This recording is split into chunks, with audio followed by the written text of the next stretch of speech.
Hello बच्चों, कैसे हैं आप। स्वागत है आपका डिपार्टमेंट ऑफ एजुकेशन की इस 7 अक्टूबर की वर्कशीट में। जैसा कि आप देख सकते हैं, वर्कशीट हमारी क्लास 8 के लिए है और ये साइंस की 5th नंबर की वर्कशीट है। आज हम माइक्रो ऑर्गेनिजम्स यानी कि सूक्ष्म जीवों के बारे में पढ़ने वाले हैं। क्या उनके हार्मफुल इफ़ेक्ट्स हैं उनके बारे में पढ़ने वाले हैं। तो शुरू करते हैं। सबसे पहले तो बेटा वो खाना ख़राब करते हैं, फिर वो बहुत सारी बीमारी जैसे कि मलेरिया, टीबी, टाइफाइड ये फैलाते हैं। फिर कुछ फंगी जो ऐसे होते हैं बेटा, वो पेपर और लेदर को ख़राब कर देते हैं। कैक्टस में डिजीज़ आ जाती है बहुत सारे माइक्रो ऑर्गेनिजम्स के चक्कर में। और वो क्या करते हैं, वाटर बॉडीज़ को, जो वाटर में रहने वाले जानवर हैं, उनको डैमेज कर देते हैं। ठीक है, जैसे कि एलगी आपको पता है। So far we have learned about beneficial effects of microorganisms along with their medical and commercial use। हमने medical और commercial use के रूप में इन दोनों के benefits देखे थे। Besides this, some of the microorganisms are very harmful to us in various ways as shown above। अलग अलग तरीके से हमारे लिए harmful हैं। They cause various communicable disease in plant, animals and human beings। बहुत सारी बीमारियाँ फैलाते हैं। कुछ microorganisms harmful रहते हैं क्योंकि वो खाना ख़राब कर देते हैं।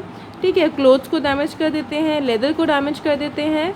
और जो डिजीज़ कॉजिंग माइक्रो ऑर्गेनिज्म है बेटा, जिसको पैथोजेंस बोलते हैं, वो भी ट्रांसमिट करते हैं इन्फेक्टेड पर्सन से नॉन इन्फेक्टेड पर्सन में डिजीज़ को through these micro organisms only. ठीक है, अभी कुछ क्वेश्चंस दे रखे हैं। Right any 3 harmful effects of micro organisms. तो स्पॉइलेज ऑफ फूड, आप कोई भी 3 लिख लीजिए बेटा। 5 है यहाँ पे, जो आपको सबसे छोटे लग रहे हैं ना वो लिख लो।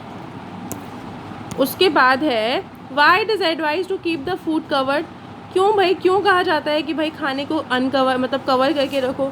खाने को इसलिए कवर करने के लिए बोला जाता है ताकि वो स्पॉइल ना हो।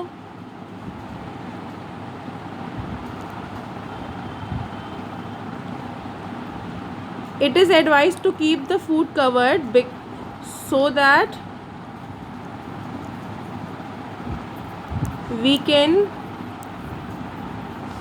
स्टॉप या स्पॉइलेज ऑफ फूड। ठीक है, आगे है व्हाट आर पैथोजेंस, कैसे ट्रांसमिट होते हैं। तो यहाँ से लेके यहाँ तक इसका आंसर है बेटा 3rd क्वेश्चन का। 4th है 2 डिजीज़ का नाम बताना है जो माइक्रो ऑर्गेनिजम्स की हेल्प से होती है, माइक्रो ऑर्गेनिजम्स की वजह से होती है। तो मलेरिया, टीबी, टाइफाइड, इनमें से कोई भी 2 लिख लीजिए। चलिए अब हिंदी मीडियम में देखेंगे इस वर्कशीट को हम। सूक्ष्मजीवी उनके हानिकारक प्रभाव करने वाले हैं बच्चों हम। खाद्य पदार्थों का खराब होना, खराब इन्हीं की वजह से होते हैं। मानव जो अन्य जंतु हैं बेटा, उनको बीमार कर देते हैं, जैसे कि मलेरिया, टीबी, टाइफाइड, सब इन्हीं की वजह से होते हैं। और जो कवक होते हैं ना बेटा, वो कपड़े और चमड़े को, चमड़ा, इवन कागज़ को भी दूषित कर देते हैं, उसको ख़राब कर देते हैं। पौधों में बीमारी ले आते हैं, रस्ट लग जाता है जो गेहूँ में। उसके बाद जलाशय का विनाश, मतलब पानी को ख़राब करते हैं, पानी में रहने वाले जानवरों के लिए बहुत ख़राब हो जाता है। आपको पता है एल्गी, शैवाल, जो शैवाल होते हैं वो सही नहीं होते। अब तक हमने उपयोगी सूक्ष्म जीवों और उनकी औषधियों एवं अन्य उपयोगों के बारे में जाना। इसके अलावा कुछ सूक्ष्म जीव हमारे लिए अनेक प्रकार से बहुत हानिकारक भी होते हैं, जैसे कि ऊपर दर्शाया गया है। कुछ सूक्ष्म जीव जंतु मनुष्य जंतुओं और पौधों के संचरणीय रोग उत्पन्न करते हैं। इसके अलावा कुछ सूक्ष्म जीव अपने अनेक प्रकार से हानि पहुंचाते हैं, जैसे कि खाद्य पदार्थों का खराब करना, शैवालों के प्रस्फुटन से जलाशयों में अन्य जीवों का मरना, कपड़े, कागज़ और चमड़े की वस्तुओं को प्रदूषित करना इत्यादि। रोग उत्पन्न करने वाले सूक्ष्म जीव रोगाणु कहलाते हैं। यह एक संक्रमित व्यक्ति से स्वस्थ व्यक्ति में संक्रमित रक्त, हवा, पानी, भोजन, हवा और इनके संपर्क में से होते हैं।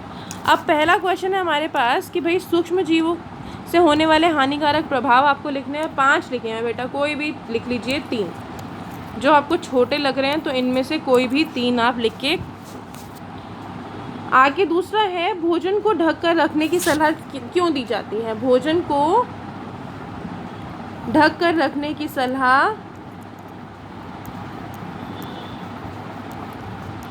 इसलिए दी जाती है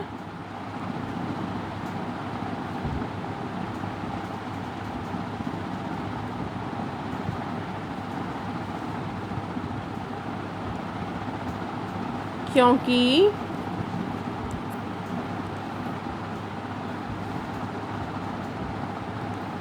कुछ सूक्ष्म जीव खाद्य पदार्थ को खराब करते हैं, ठीक है। तो इसलिए क्या करा जाता है, उनको ढक के रखा जाता है ताकि वो चीज़ खराब ना हो सके। अगला है बच्चों, रोगाणु किसे कहते हैं, तो ये इसका आंसर है यहाँ से। और जो रोगाणु है वो कैसे फैलते हैं। फिर है सूक्ष्म जीव से होने वाली 2 बीमारियों के नाम आपको लिखने हैं। तो ये बीमारी है मलेरिया, टीबी, टाइफाइड, ये बीमारियाँ हैं, तो इन बीमारियों के नाम लिख लीजिए आप। चलिए, ये हो गया बच्चों, आज की वर्कशीट हमारी कंप्लीट हो गई है 8th क्लास की। कल मिलते हैं कल की वर्कशीट के साथ। तब तक के लिए stay healthy, stay safe, take care.